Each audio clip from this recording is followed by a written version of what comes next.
आज कक्षा 9 के भैया बहनों के लिए एक ऐसा यात्रा वृत्तांत हम आपके साथ लेकर आए हैं, जिसकी चर्चा पिछले दिन भी हुई थी। पिछले दिन इस पाठ का श्री गणेश हुआ था लहासा की ओर। मैंने उसमें बताया था कि पंडित राहुल सांकृत्यायन का यह एक यात्रा वृत्तांत है। यात्रा वृत्तांत का अर्थ आप समझ गए होंगे। यात्रा वृत्त और अंत, यानी वृत्त और अंत वृत्तांत। यात्रा जहां से प्रारंभ होती है और जहां समाप्त होती है, तो शुरू से लेकर अंत तक यात्रा का वृत्त अंत, यानी यात्रा शुरू जहां से हुई और जहां जाकर समाप्त हुई, उसी वृत्त का अंत वृत्तांत, यानी यात्रा का सांगोपांग विश्लेषण।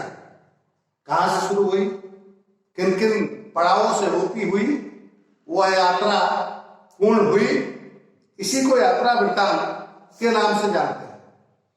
तो पंडित राहुल सांकृत्यायन के बारे में भी मैंने उसमें बताया था कि पंडित जी एक घुमक्कड़ साहित्यकार के रूप में जाने जाते हैं और दुनिया के अधिकांश देशों की, सैकड़ों देशों की इन्होंने यात्रा की और एक बहुत विशद अनुभव इन्होंने संसार के साथ शेयर किया। दुनिया के लोगों को उससे अवगत कराया, ये बताया कि भ्रमण से कौन कौन से ज्ञान रत्न इन्हें प्राप्त हुए। आइए उन्हीं के कुछ ज्ञान रत्नों को आज हम रूपायित करते हुए देखें। उस दिन मैंने बताया था कि लहासा जो तिब्बत की राजधानी यानी चीन, तिब्बत जो उसका प्राचीन नाम है, उसकी राजधानी का नाम लहासा।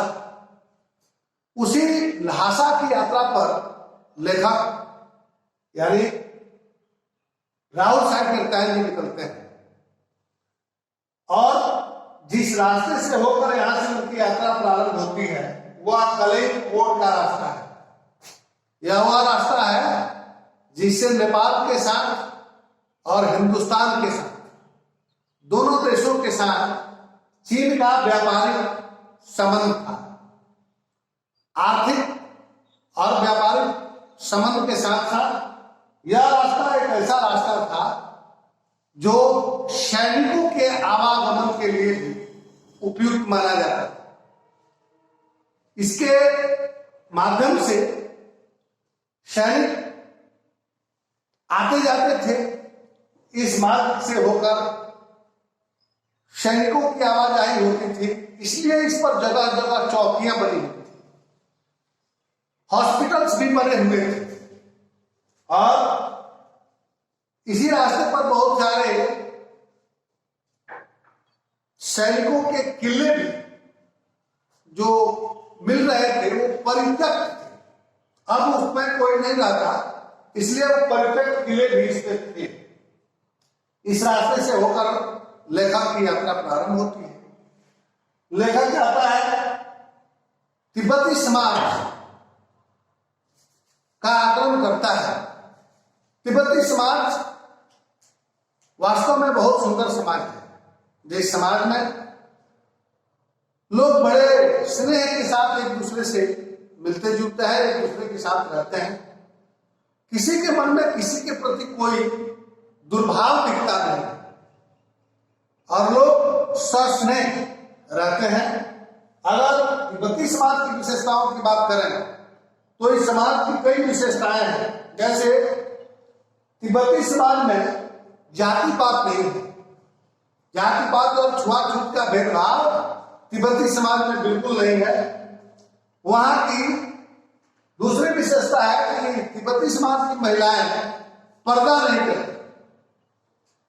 वो पर पुरुष के समक्ष भी अपने परिवार के सदस्यों की तरह मुखातिब हो जाती है, सामने आ जाती है, उनसे वार्ता करती है। उनसे किसी तरह का उनके मन में डर नहीं रहता।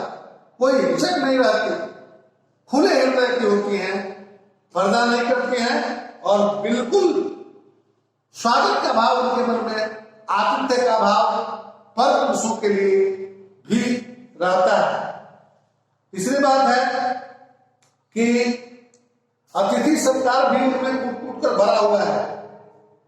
हाँ, तिब्बती समाज के लोग भिखमंगों को घर में नहीं आने देते, इसलिए कि वो लोग कुछ है चोरी चकारी जैसी घटनाओं को अंजाम देते हैं, वहां के जो भिखमंगे होते हैं, इसलिए भिखमंगों को घर में आने से लोग रोकते हैं, उससे बचते हैं। उससे मजे की और विशेषता थी उस समाज में, तिब्बती समाज की जो प्रशासनिक व्यवस्था, उसमें यह बात थी कि राहदारी वसूला जाता। राहदारी जो एक कर था, इसको आप टैक्स करते हैं, यह राहदारी वसूली जाती थी। लेखक को भी राहदारी से गुजरने की नौबत आई, लेकिन लेखक ने किसी ऐसे व्यक्ति का नाम रखा जिस व्यक्ति ने उस समाज पर अपनी पकड़ बना ली थी, और उस व्यक्ति का नाम लेते ही राहदारी से लेखक बच गया। अब भिखमंगे के छद्म वेश में यात्रा करने की आवश्यकता क्यों पड़ी, यह भी एक विचारणीय तथ्य है। तो भिखमंगे के छद्म वेश में यात्रा करने की आवश्यकता इसलिए पड़ी कि उस समय ऐसे यात्रा करने की अनुमति नहीं थी। अगर हम जैसे आज वीजा लेकर, अनुमति लेकर सरकार से कानूनी प्रक्रियाओं को पूरा करके अगर हम यात्रा आज करते हैं पासपोर्ट बनवाकर, तो उस तरह की व्यवस्था उस समय नहीं थी। इस कारण, और लेखक को यात्रा करनी थी, इसलिए लेखक को भिखमंगे के छद्म वेश में यात्रा करनी पड़ी।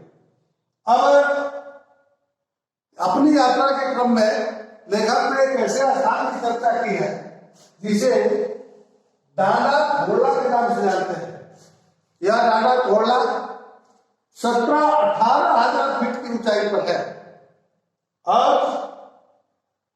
यह बहुत ही खतरनाक स्थल है। इस क्षेत्र में जो लोग रहते हैं उन्हें अगर खतरों का खिलाड़ी कहा जाए तो कोई अतिशयोक्ति नहीं होगी, इसलिए कि वहां पग पग पर खतरा है। काफी अधिक ऊंचाई पर होने के कारण वहां आदमी कहीं दिखता नहीं। हाँ, दिखते कौन है, तो उस निर्जन स्थान पर एकमात्र डाकुओं का एक छत्र साम्राज्य है। वे डाकू जो वहां तांडव किया करते हैं।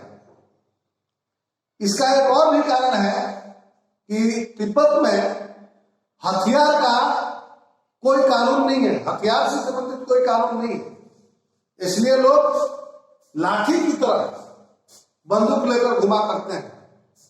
और उस क्षेत्र में जो 18,000 फीट की ऊंचाई पर है, वो क्षेत्र में तो उनका एक छत्र साम्राज्य है।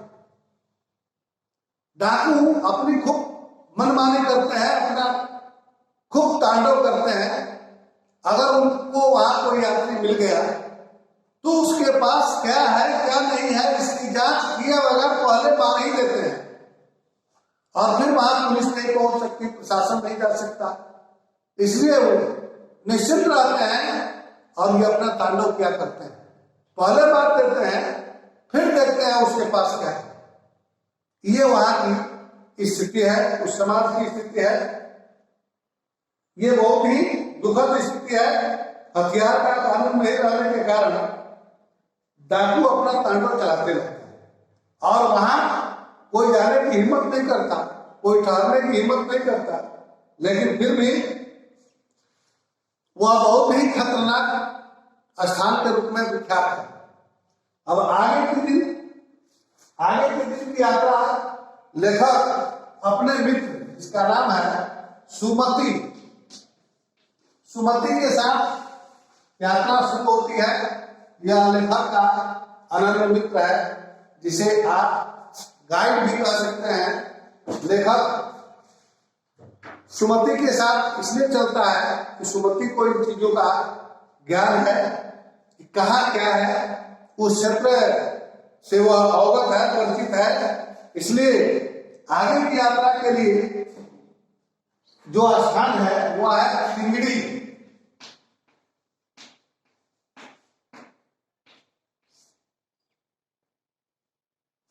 यह स्थान है जहां से घोड़े से यात्रा इस तिंगड़ी के लिए विशाल मैदान जो पहाड़ों से घिरा हुआ है उधर यात्रा शुरू हो जाती है। और उस यात्रा के क्रम में सुमति कपड़ों से निर्मित गंडे बांटता है। गंडे बांटता हुआ वह चलता है।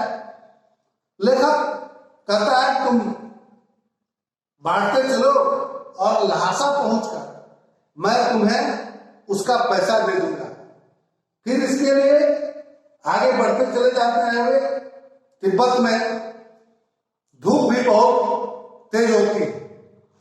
आगे से अगर सूर्य का प्रकाश आ रहा है सामने से तो आगे का शारीरिक भाग जो है वह जल उठता है, लेकिन पीछे पीठ बर्फ हुई जाती है। यानी पीछे शरीर का एक हिस्सा धूप से तपता और जलता है तो दूसरा हिस्सा पीछे का हिस्सा जो है भाग है, यह भाग पिछला भाग बर्फ की चपेट में रहता है। ये वहां की स्थिति है। सामने में जलन होती है और पीछे का हिस्सा बर्फ हो जाता है। और फिर तिब्बत की जमीन जो है वह छोटे छोटे जागीरों में बटी हुई है, जिसका अधिकांश हिस्सा मठों का है। और इसलिए वहां जो खेती होती है उसका एक अच्छा खासा हिस्सा मठों को दे दिया जाता है। इस प्रकार लेखक घोड़े से भी जब यात्रा करता जा रहा था तो एक बार क्या हुआ कि रास्ता भूल गया। अधिक चढ़ाई पर चढ़ते चढ़ते घोड़ा थक भी गया और सुमति बहुत आगे निकल गया। रास्ता भूल जाने के कारण वहां जाकर वो आग जलाकर लेखक की प्रतीक्षा कर रहा था। थोड़ी देर बाद आगे निकलने के बाद लेखक ने जब किसी से पूछा तो उसे पता चला कि वह रास्ता भूल गया। फिर वह पीछे मुड़कर गया, सही रास्ते से गया तो सुमति मिला। चाय बनाकर वह प्रतीक्षा कर रहा था। मंगोलों का मुंह तो ऐसे भी लाल होता है, फिर जब वह क्रोधित हो जाए तो क्या पूछना। लेकिन सुमति को जितना गुस्सा आता था, जितना गुस्सा उसको आता था बहुत जल्दी वो शांत किया गया। सच्चाई जानने पर उसका क्रोध उतर गया। फिर आगे उन लोगों की यात्रा प्रारंभ हुई। फिर पुस्तक पढ़ने का भी समय मिला और पुस्तक का अध्ययन भी इन लोगों के द्वारा किया गया।